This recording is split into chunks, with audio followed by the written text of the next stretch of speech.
আমি মনে করি যেটা একটা মানুষের দিন শুরু হওয়া দিন শেষ হওয়া জ্যোতিষকে সাথে নিয়ে। কারণ তুমি যে বাড়িতে রয়েছো, যে বাড়িতে তুমি দিন শুরু করছো দিন শেষ করছো, যে বাড়ি থেকে তুমি চাকরির প্রিপারেশন নিচ্ছ, যে বাড়িতে তুমি ব্যবসা করতে বেরোচ্ছ, তুমি অর্থ রোজগার করছো, বাড়িতে নিয়ে আসছো। এবং তুমি এখন আমরা কি করি, আমরা তো ক্যাশ টাকা নিয়ে বাড়িতে ঢুকছি না, কিন্তু আমি আমার মোবাইলটাকে সাথে করে নিয়ে আসছি। এই মোবাইলটার মধ্যে কিন্তু আমার ব্যাংক ডিটেলস রয়েছে, যে ব্যাংকে আমার টাকাটা জমা হচ্ছে। কিন্তু সেই টাকাটা হু হু করে বেরিয়ে যাচ্ছে।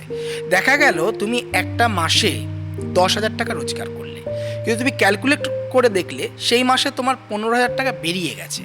তাহলে তোমার 10,000 টাকা রোজগার, 15,000 টাকা বেরিয়ে যাওয়া, 5,000 টাকা কী হলো, তোমার লোন হয়ে গেল। একদমই তাই। তাহলে এই যে লোনটা বাড়তে বাড়তে বাড়তে বাড়তে পুরো বছরের ক্যালকুলেশন যদি করি 60,000 টাকায় গিয়ে দাঁড়াচ্ছে। এবং তখন কিন্তু আমি ঋণগ্রস্ত হয়ে গেলাম। মানুষ কিন্তু তার বাবার তৈরি করা ব্যবসা, একদম ফলন্ত একটা ব্যবসা, সে গিয়ে যখন বসলো ব্যবসাটা পুরো পড়ে গেল। আমি কয়েকজন ভারতের বড় বড় উদ্যোগপতি কিংবা শিল্পপতিদেরও যদি দেখি, দুই ভাই, আমি নামটা বলতে পারছি না কিন্তু তুমি বুঝতে পারছো, এই মুহূর্তে সবচেয়ে বড় ব্যবসায়ী ভারতের, তাদের এক ভাই কিন্তু খুব প্রসপারাস, তলানিতে আরেক ভাই একদম একেবারে। তো ঘটনাটা হচ্ছে এইটা একটা উদাহরণ কিন্তু। এবং এর পাশে যেমন গ্রহ দায়ী, ঠিক এর পাশে কিন্তু বাস্তু দায়ী।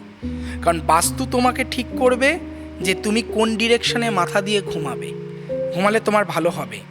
তোমার বাড়িতে একজন রোগগ্রস্ত ব্যক্তি রয়েছেন, মানে দীর্ঘমেয়াদী রোগ নিয়ে তিনি রয়েছেন।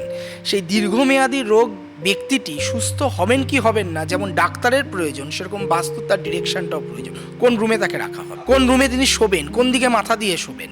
আমি এখানেই একটা প্রশ্ন, মানে একেবারে না করলেই নয়, এই মুহূর্তে আমরা দেখেছি অনেকেই খুব ভালো সিভি কিংবা তার খুব ভালো বায়োডেটা, তুখোড় কাজ করে, কিন্তু চাকরি পাচ্ছে না কিংবা কাজের সাফল্য। একদম একদম, যেটা আমি বারবার প্রত্যেকটা প্রোগ্রামে বলি, যে কোয়ালিটি রয়েছে, কোয়ালিফিকেশান রয়েছে, কিন্তু সে তার বিয়ে হচ্ছে না। কোয়ালিটি রয়েছে, কোয়ালিফিকেশান রয়েছে, তার চাকরি হচ্ছে না, চাকরিগত উন্নতি হচ্ছে না। একটি ছেলে আমার কাছে এসে বলছে 13 বছর ধরে একই কোম্পানিতে রয়েছে, আমার প্রমোশন নেই, বাকি বাচ্চারা বেরিয়ে গেল, সব আমার আগে চলে গেল যারা জয়েন করে। এটাও কি বাস্তুর সঙ্গে কানেক্টেড? অবশ্যই তার মাটিটা তার ভালো না, তার বাস্তুটা ভালো না। এবং সেই কারণে তুমি দেখবে, আমরা দেখেছি বাড়ির যদি দক্ষিণ পূর্ব কোণ, যেটাকে আমরা অগ্নিকোণ বলি, তুমি দেখবে কারোর বাড়িতে যদি পুজো হয়, সেই পুজোতে যজ্ঞ হচ্ছে, এবং যজ্ঞের শিখা সবাই বলে, মানে এটা নর্মাল কথায় রয়েছে, যত উপরে উঠবে তত নাভির ওপরে উঠছে কিনা, মানে তুমি যে মানুষটা যজ্ঞ করছেন তার নাভির ওপরে, তার নাভির ওপরে উঠছে কিনা। যদি ওঠে তাহলে সেই যজ্ঞটা সফল হলো এবং তোমার বাড়িতে উন্নতি ফুলে ফেপে ঢোল হলো, তাই তো? ঠিক এই অগ্নিকোণ থেকে তোমার বাড়ির উন্নতিটা রিলেট করা হচ্ছে।